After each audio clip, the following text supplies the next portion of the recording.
Good afternoon. I think we're ready to get started.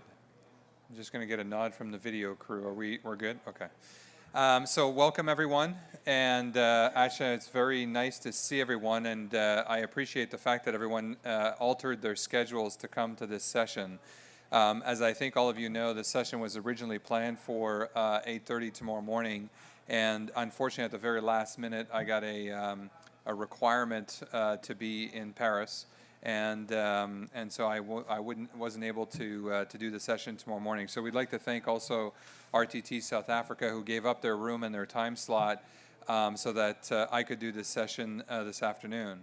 And also, if you happen to find this session very interesting and you want to tell all your friends about it, there will be a repeat session tomorrow morning with some of my colleagues taking the folks through the content again, and for those who were not able to come this afternoon. And so I think with that, I think we're going to start with a video, and I'm told this is going to work, so. And it did not. All right, so Jim, you want to come help me get the video going?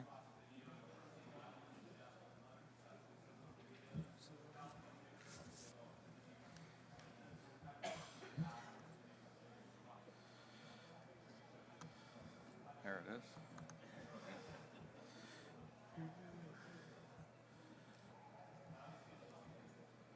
There we go.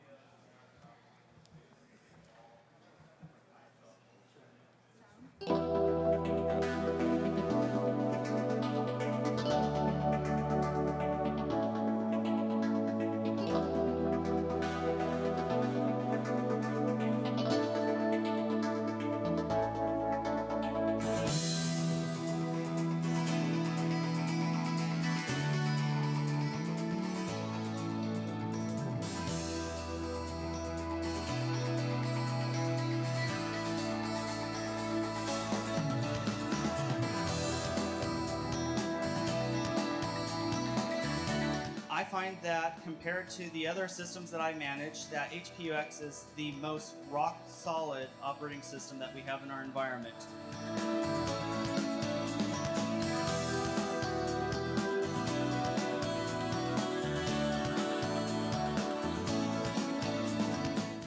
We're a global organization.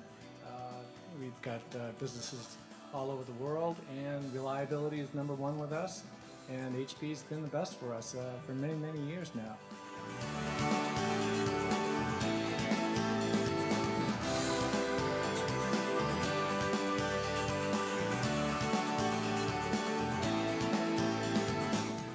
I'm really excited about HPUX as an operating system.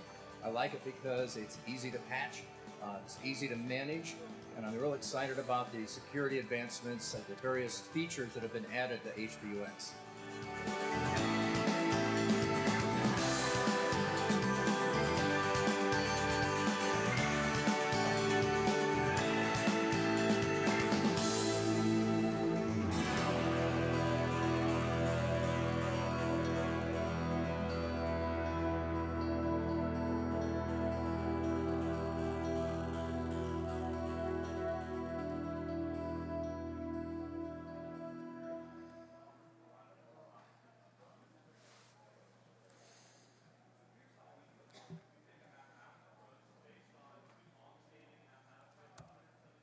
There we go.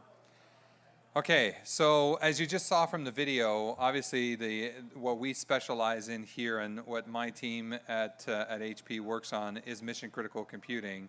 And hopefully all of you are here today because you depend on HP for mission critical computing. And what you saw in this video was just a very broad overview of how mission critical computing is used. And I think by now probably everyone saw the announcements that we made last week that we all encapsulated under Project Odyssey, and I'll go through the details of what makes up Project Odyssey in order to expand the definition of mission critical computing from an IT infrastructure perspective. So obviously the needs that people have to run their business and run mission critical computing applications, that part's not going to change. If anything, it's going to get even more and more demanding.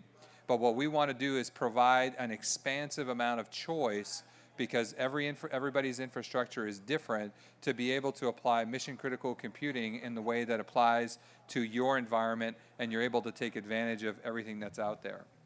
So when we look at this, we basically are committed as a company to continue to deliver our capabilities in the world of mission critical computing, right? And we do this every day, not only with the infrastructure we deliver, but it starts at everything from the sales process, the consultative process that we go through to understand your environment and make sure that we deliver the right sizing and the right capabilities. And then we do provide extensive technologies in the areas of always-on resiliency, dynamic optimization, investment protection, and so on, because that's what people really count us on. And what we also discover and understand very well with our customers is that people in mission critical computing tend to make decisions that are 5 and even as much as 10 years long. And so it's important for us to deliver a roadmap and a roadmap understanding of where we're going so that we can align a shared vision together for our customers.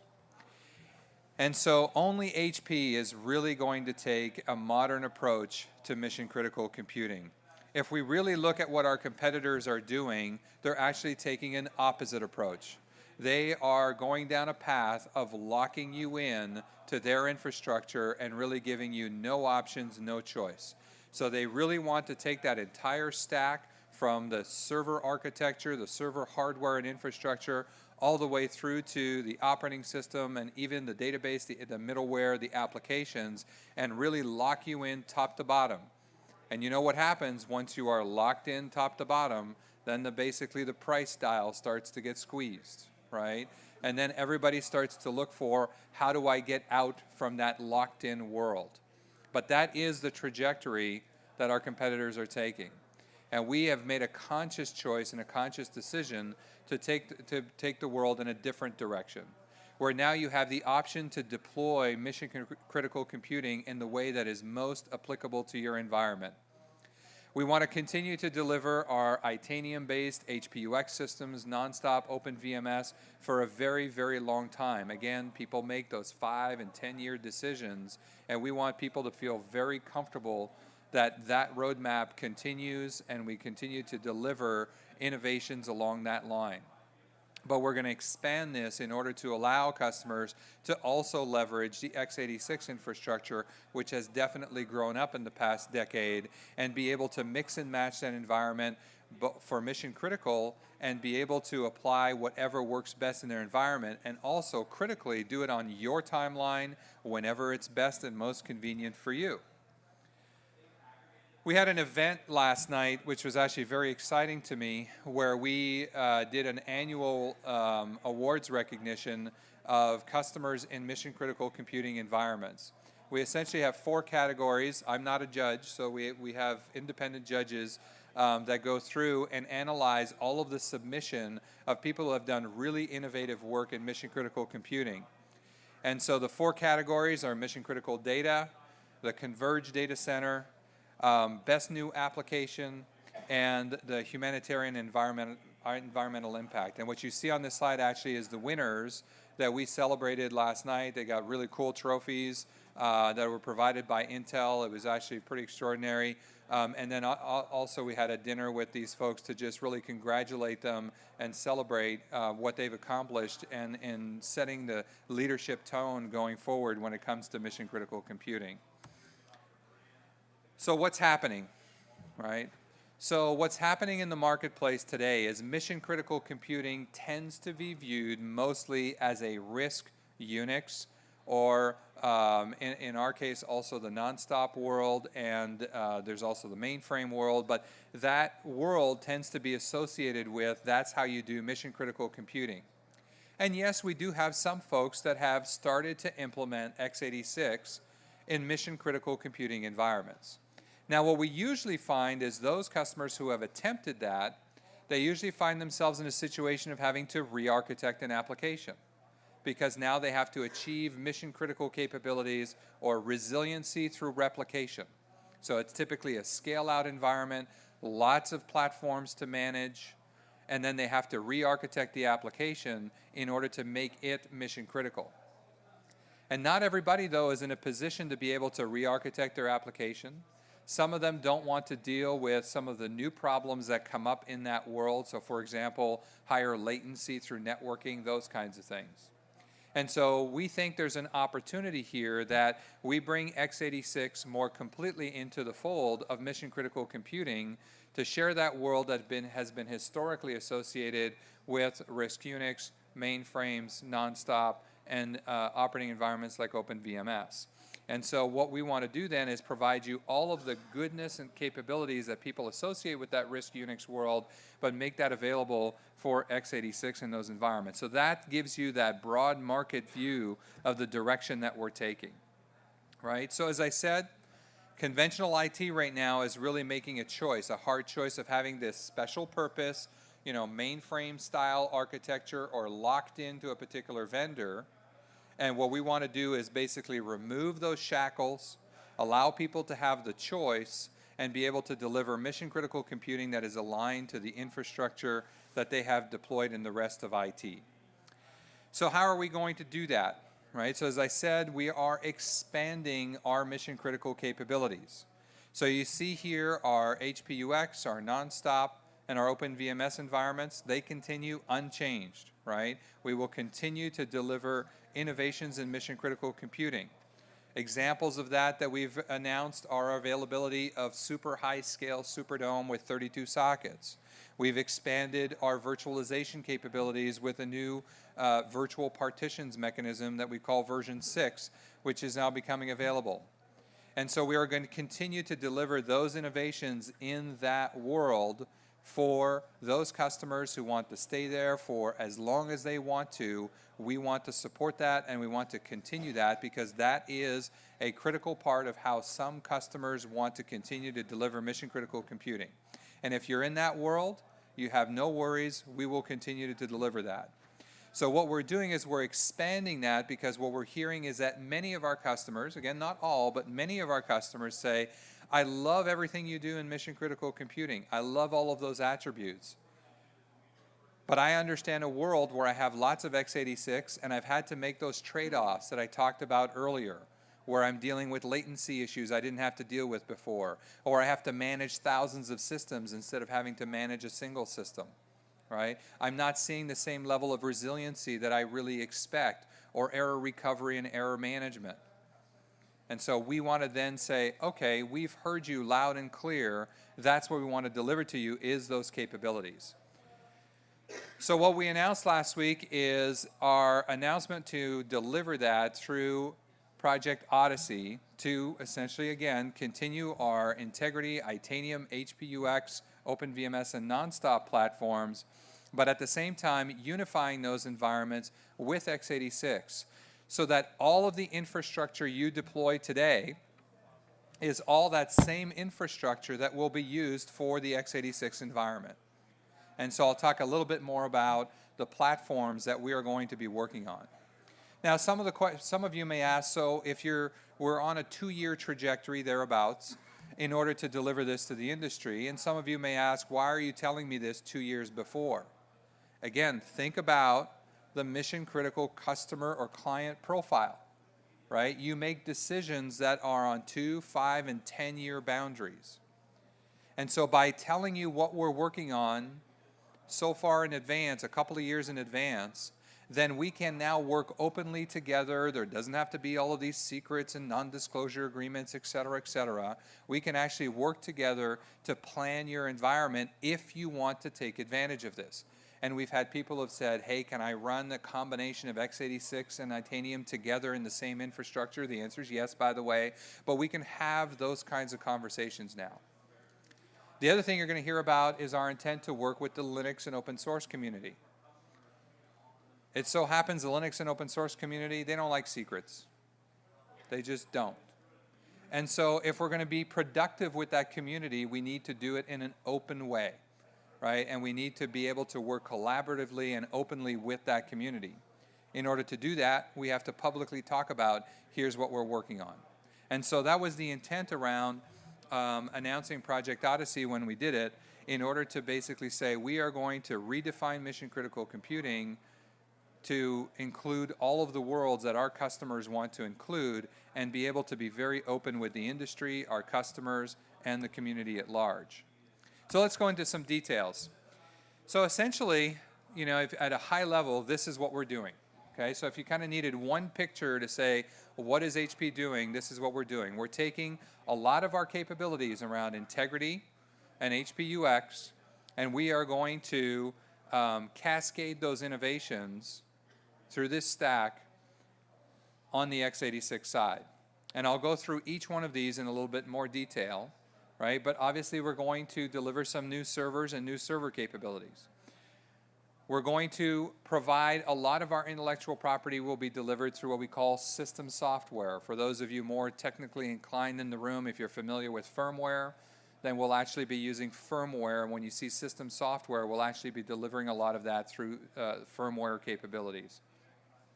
We'll be working with Microsoft and the open source community in order to enhance Linux and Windows. And we will actually take some of our own software and intellectual property, and we'll give you some examples of the first one that we'll be delivering, in fact, starting next year. And we'll take all of our capabilities around superior scaling, resiliency, error recovery, and the list goes on, and bringing that to the x86 world. And so you can start to plan for that today. So let's go through the details of what this looks like. And let me start at the bottom of the stack talking about our platforms. So for those of you who are familiar with our integrity platforms today, we essentially have two major delivery vehicles. We have our Superdome platform, which allows us to scale up to 32 sockets. And we have our scalable blades, or what we call our i2 blades, that allow us to scale 2 to 8 sockets in the smaller form factor and the standard C-class chassis, right? We're essentially going to replicate that with x86. So there will be an x86 Superdome, and there will be x86 scalable blades. And they will pretty much at the hardware level work in very much the same way. So again, let me repeat this. If you deploy a Superdome Integrity HPUX today, and you deploy your SAP environment or any other mission critical application with HPUX, and you say, I have a view that in 5 years from now, I want to know that I can move to x86 because that's part of my long-term strategic plan. Well, guess what? We just made that decision very, very easy for you because all of that infrastructure that you deploy with HPUX and Integrity is the exact same infrastructure that will support an x86 Superdome environment. And you will be able to, this is a question we get all the time, so that's why I like to call it out. Am I going to be able to, in my one Superdome, have both my HPUX Integrity environment and my x86 Linux and my x86 Windows? And the answer is yes. You'll be able to do all of those from one system, managed one way, one mission-critical environment. And the same thing applies to our standard scalable blades from 2 to 8 sockets. You'll be able to mix and match the OpenVMS environment, the nonstop environment, and the x86 environment and the HPUX environment all within the exact same infrastructure. Nobody else can give you that kind of investment protection and TCO protection for your, or the lowest cost TCO, and really allow you to plan your infrastructure out. So from a hardware platform, that x86 Superdome that I talk about is codenamed Dragonhawk, and so you'll hear us refer to this as Dragonhawk. And our scalable blades are known as Hydralinks. And so we will continue to refer to Dragonhawk and Hydralinks as the two hardware delivery vehicles that we'll be bringing to market. And like I said, we're planning to do that in the next couple of years. All right, so what's next? We get to our mission-critical system software. Again, for the more technically inclined, think of this as firmware that we'll be using to deliver much of our value. So why do we do this? Well, we have a set of customers that want to apply different parts of the mission-critical computing spectrum. So for some customers, what they want is scaling, so big scale, and big memory, but they don't want the rest. And we want to be able to deliver that capability to those customers. So if you want to take, let's call it a bare bones Superdome, and say, I want to be able to just worry about significant scale. I want to deploy 16 sockets or 32 sockets or whatever it is. And because I want to take advantage of the size of those blades, I want a big memory system because I want to do a multi-terabyte in-memory database. And all I care about is performance, scale, and memory size. We got it, you're covered. Right? That's the default package. But then we have other customers who say, hey, I want parts of the rest of that mission-critical computing spectrum. And so we will have a set of options, and you can see them here, where customers will be able to take advantage of more advanced features of platforms like Superdome and i2 blades, so advanced partitioning and virtualization, having more capabilities in the reliability, availability, serviceability, usability, and manageability spectrum, so we'll provide enhanced capabilities there, right? And then also those who want to really take advantage of dynamic computing. So what does that mean? Things like, how do I take my blades online and offline on a running system without causing any downtime, right? So we'll provide those capabilities as well. But the point here is you get to choose which part of the mission-critical computing spectrum you want to take advantage of, and we'll have all of those capabilities available for you in a very easy to deliver way. And also the other big question we get, so I'll answer it up front, is yes, it's operating system agnostic. So if you're running Linux or Windows, it doesn't matter. You'll be able to take advantage of these features and capabilities. So the next part of the stack is actually Linux and Windows. Right? And we will be working with those in two very different ways. Obviously with Microsoft, we're working with a company. And we have HP and Microsoft have been very, very, very close partners for a long, long time, right? For multiple decades. And so we have a very close relationship there. We have obviously had these discussions with Microsoft. And so they are very, very excited to work with us to see what we need to do in order to get Windows and the Windows kernel to take advantage of all of the capabilities of i2 blades and the Superdome platform for resiliency and scalability, and be able to do things like in-memory database applications, and the list goes on. So we will be working in the background with Microsoft in order to help deliver all those capabilities. Now in the Linux and open source world, things work a little bit differently, because now we have a community of independent developers as well as developers who work for large companies like HP and Intel and others who contribute to the Linux kernel. And so we will integrate with that community. Now we're not imposing, right? The big thing about working with the open source community is to work in a very collaborative way, right? So we want to get the ideas from the kernel community on how to better do this. We want to bring to the kernel community our 30 years plus of experience in having a resilient kernel and a scalable kernel, and integrate more and more of those features. And yes, does that mean we're going to take our intellectual property that we've developed over that 30-year period and make that available to the open source community? The answer is absolutely yes. And we think we will do this on a scale and a level and a depth that no other vendor has ever delivered. So we're very excited about doing that. And then lastly is mission critical enabling software.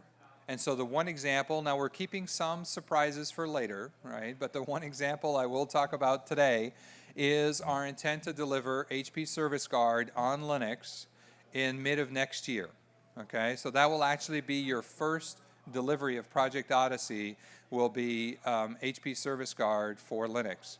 And so we plan to do that, as I said, around mid of next year, but it's very clear to us that in the mission critical space, and especially HPUX customers really know and love Service Guard and believe that it is by far and away the best availability clustering solution on the market, especially when we expand to the extensions that we do for certain applications and database providers, or our capabilities for continental clusters and metro clusters.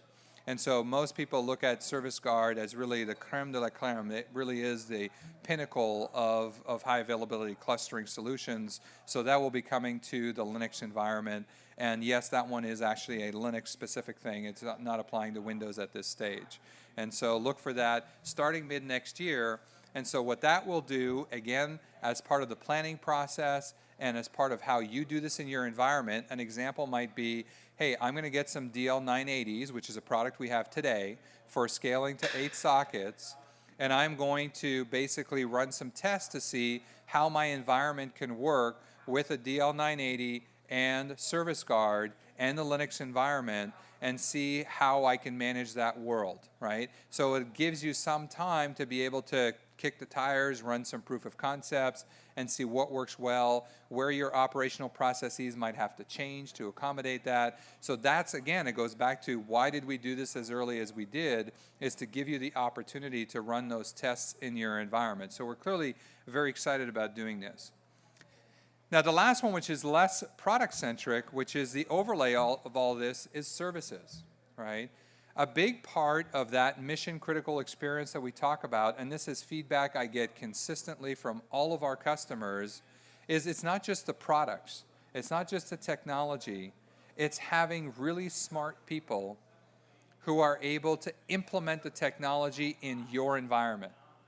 And also, inevitably, as problems do occur, having really good people who know how to deal with those problems, again, that are unique to your environment.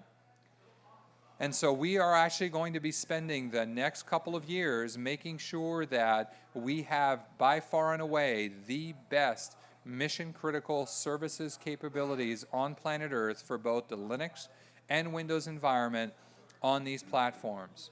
And so what many of you have, and it's heartwarming for me because I get this message consistently around the world, but that very common message that I get from customers is the services people that all of you interact with at HP, whether it's on the pre-sale side or on the post-sale side, I continuously get compliments of just how good those people are.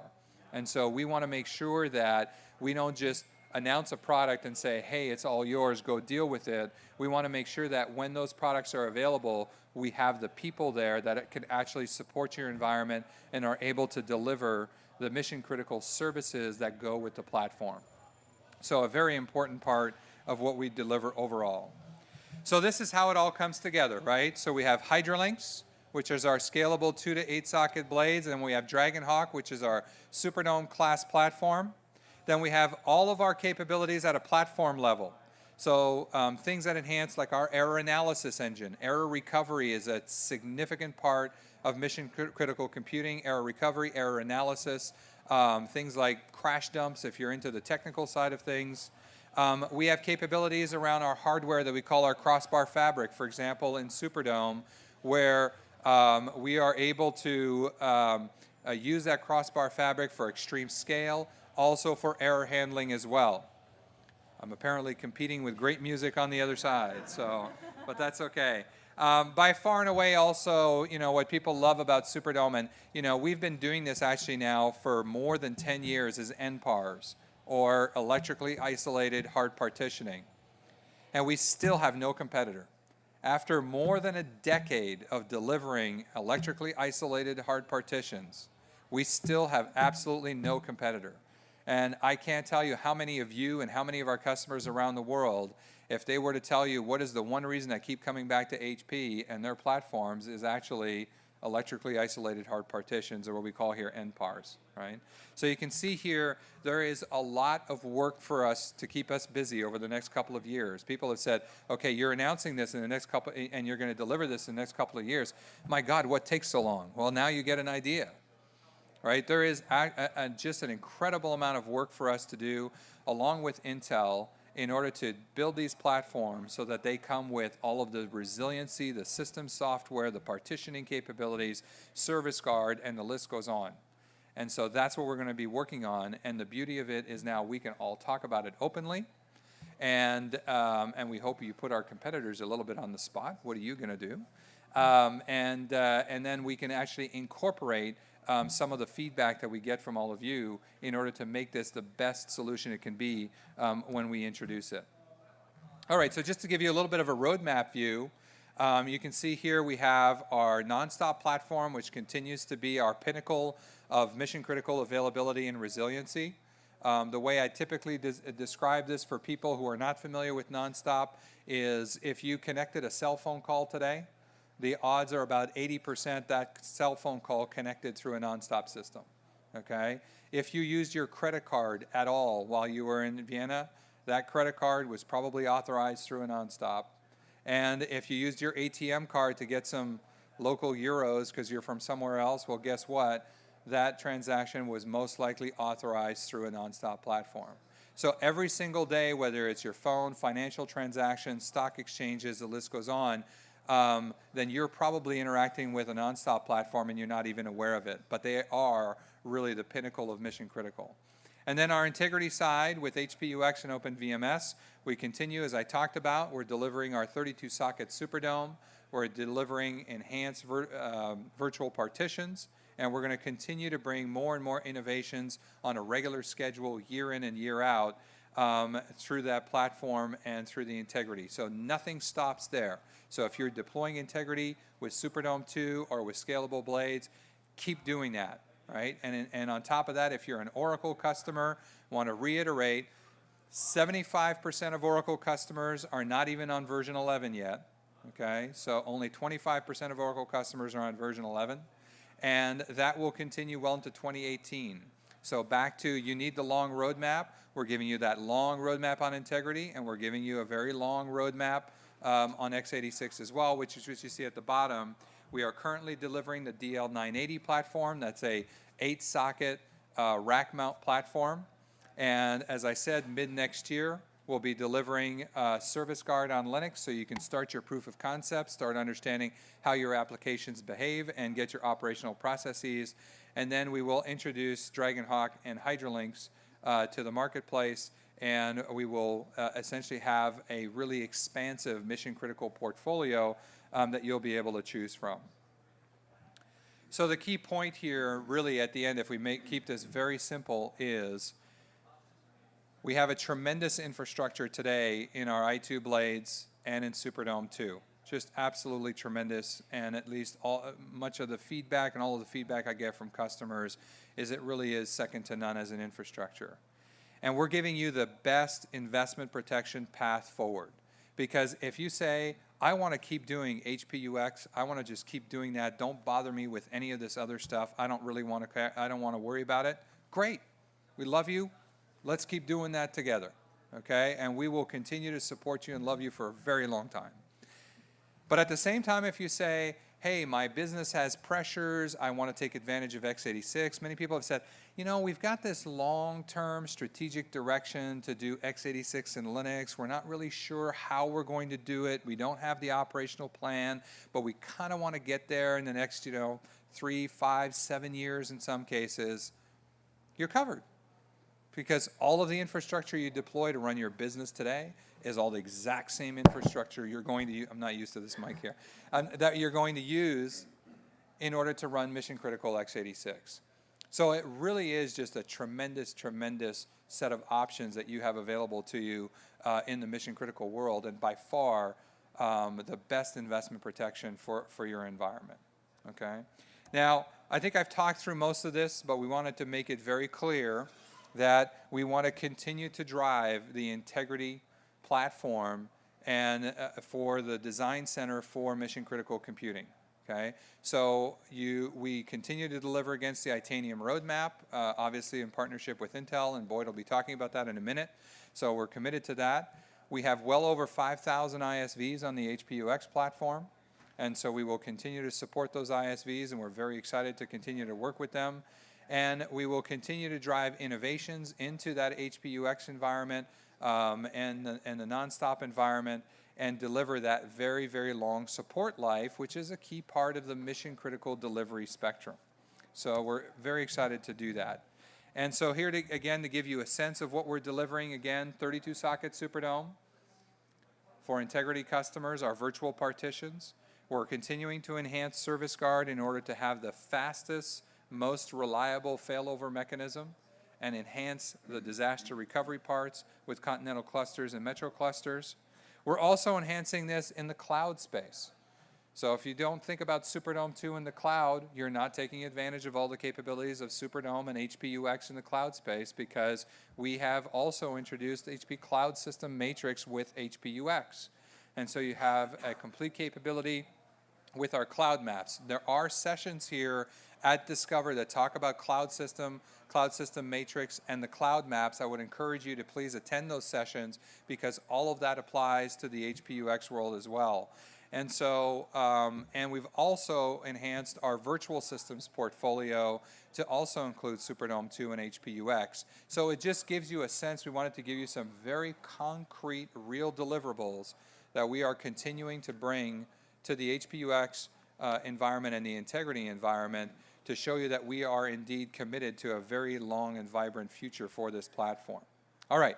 So I'm going to take a little pause here, and I'm going to ask Boyd Davis from Intel to come and talk to us both about Itanium and the Itanium roadmap, as well as where we're going with Xeon and the mission critical x86 world. So Boyd, please come on up. Right. Thanks. Thanks a lot, Martin. Okay.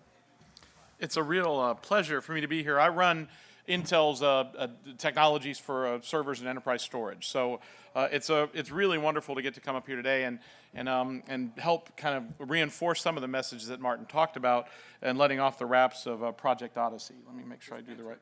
Enter. Okay, I can do that even. So Martin kind of highlighted the environment that we see, just to set up the environment from our perspective.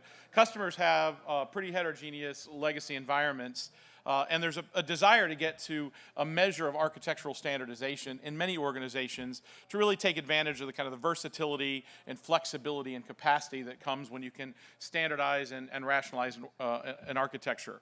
But in the short term, obviously, a lot of the specific applications and workloads really can't get to a completely common architecture. So there's a path to get from where people are at today with disparate, heterogeneous, largely legacy environments, to get to where many organizations want to go, which is an architecture that has a lot more versatility and flexibility.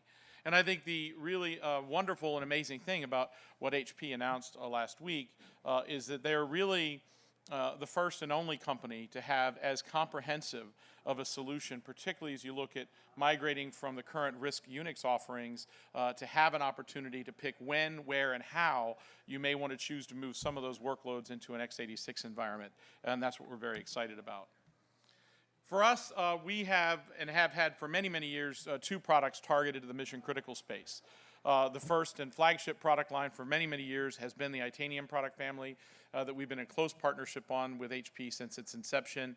And where we've really migrated Itanium over the years is really targeted at those customers who value the complete solution with HPUX and the other operating environments that run on Itanium, and who have a value for the kind of scale and resiliency that exists in traditional big iron kinds of systems.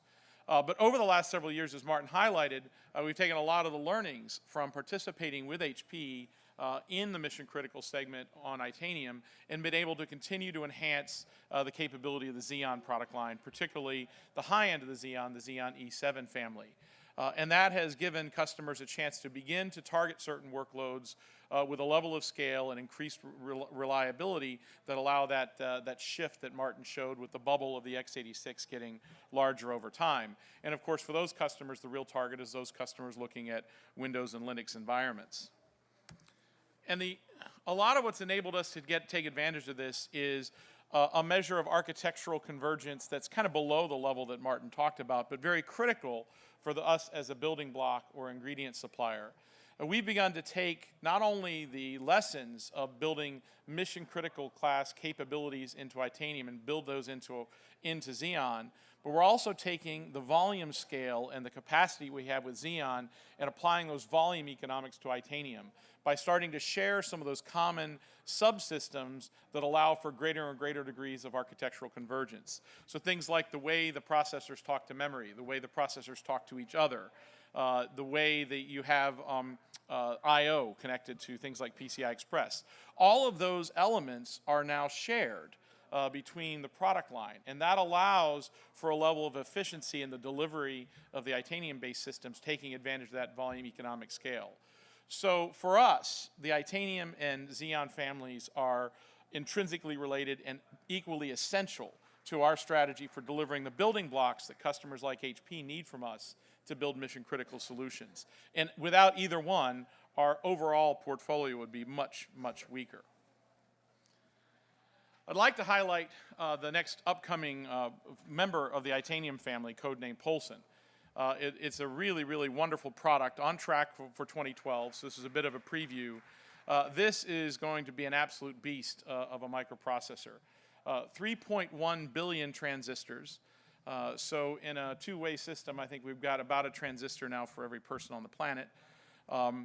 Over twice the performance of its prior generation. One of the things we'll talk about is the cadence for Itanium is not quite as rapid and frequent as the cadence for Xeon because of the market requirements, but therefore we're able to get much bigger jumps in performance, much more significant jumps in performance. And we're not just looking at this from a raw performance perspective, but also continuing to take advantage of the inputs we get from customers like HP and even many of you end users about how can we build more resilience directly into silicon to enable that mission critical experience that Martin talked about. So Polson is a very, very exciting product for us. And in the end, this is really a core strategy that HP adopted many, many years ago to really rely on the world's leader in the basic building block to provide the building blocks for their solutions. At Intel, we have a philosophy called tick-tock, whereas we continue to enhance the architectures that we produce, the underlying chip architectures we produce, at the same time we enhance the manufacturing capabilities. The basic building block of our building block is a transistor.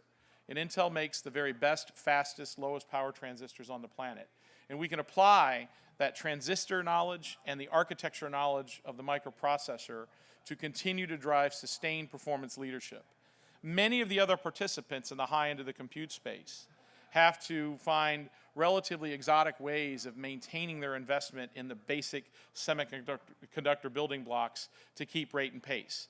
The manufacturing process technology that builds these underlying components, Intel has up to a 2-year advantage over the next fastest player, and it's because we have a huge volume scale to amortize dramatically large investments in our capacity. And that's the foundation that HP selected many, many years ago so that they could continue to focus on delivering a mission-critical experience at a solution level as long as we were on the hook to continue to deliver the most powerful, most effective building blocks. And this will continue. As you can see, beyond Polson, we're well into the development cycle for Kitson. On the Xeon side, we've got an annual cadence where we either improve the capabilities of the performance or the architecture on an annual basis. And the foundation of these technologies, we believe, will enable HP to continue to deliver you some wonderful systems. So in summary, we've got a pretty good track record with HP. Our biggest partner in the data center space, longest standing partner in many respects as we built the standard high volume server market together. We're building an incredibly strong roadmap, in our view, relative to performance, resiliency, and the capabilities that customers are going to need that's a starting point for the kinds of solutions that HP will deliver. And we're happy to collaborate with HP on extending the mission-critical experience to include the Windows and Linux running on Xeon. And with that, I'd like to invite Martin back up to close it. Thank you.